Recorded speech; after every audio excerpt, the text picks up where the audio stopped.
ወንድሜ ሰላም ላንተ ይሁን። እግዚአብሔር ምን ተናግሮሃል? የኔ እህት እግዚአብሔር ምን ተናግሮሻል? እግዚአብሔር የተናገረውን የሚያደርግ እግዚአብሔር የተናገረውን የሚፈጽም አምላክ ነው።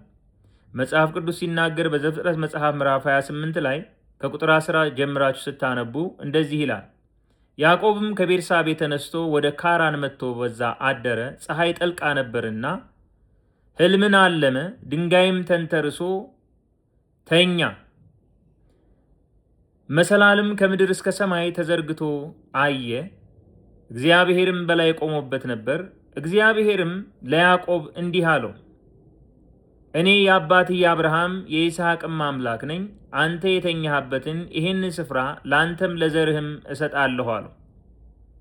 እስከ ሰሜንና እስከ ምዕራብ እስከ ሰሜንና እስከ ምዕራብ እስከ ደቡብና እስከ ምስራቅ ድረስ ትስፋፋለህ አለው።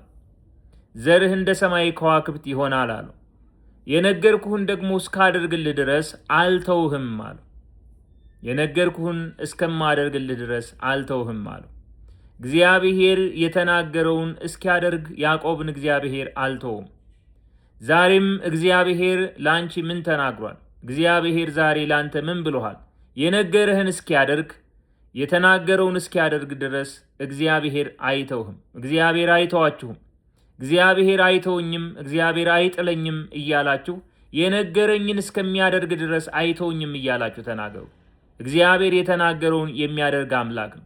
መጽሐፍ ቅዱስ ሲናገር እንደዚህ ይላል። በዘፍጥረት መጽሐፍ ምዕራፍ 1 ላይ እግዚአብሔር እንደተናገረ ሳራን አሰባት፣ ለሳራም አደረገላት ይላል። እግዚአብሔር ሰው አይደለም። እግዚአብሔር ይዋሽ ዘንድ የሰው ልጅ አይደለም። እግዚአብሔር የተናገረውን የሚያደርግ አምላክ ነው። ያዕቆብም የሚገርማችሁ ከእንቅልፉ ነቃ። ይሄ ስፍራ እንዴት ያስፈራል አለ። ይሄ ስፍራ የእግዚአብሔር ቤት ነው አለ። ስለዚህ ተንተርሶት የነበረውንም ድንጋይ ሐውልት አድርጎ አቆመውና ዘይት አፈሰሰበት ይላል። አስቀድሞ የዛ ከተማ ስም ሎዛ ይባል ነበር፣ በኋላም ቤቴል አለው። እንዲህ የሚል ስለት ተሳለ፣ በምሄድበት መንገድ እግዚአብሔር ከኔ ጋር ቢሆን ቢጠብቀኝ፣ የምበላውንም እንጀራ የምለብሰውንም ልብስ ቢሰጠኝ፣ ወደዚህም ስፍራ በሰላም ብመለስ እግዚአብሔር አምላክ ይሆንልኛል አለ እና ከሰጠኝም ከ10 አንዱን አወጣለሁ ብሎ ስለትን ተሳለ። ኢየሱስ ክርስቶስ ጌታ ነው። እግዚአብሔር እንደተናገረው ከ20 ዓመት በኋላ ለያዕቆብ የተናገረውን ፈጽሟል።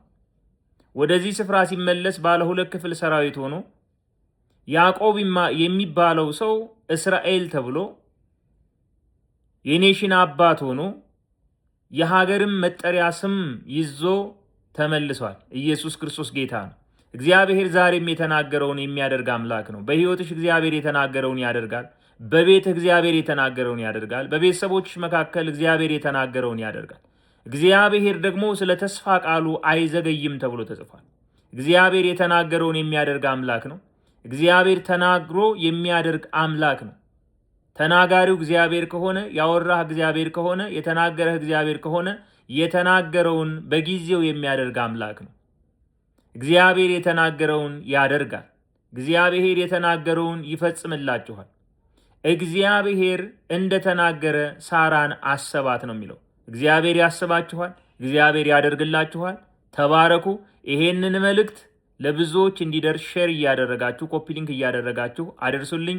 ተባረኩ። ሻሎም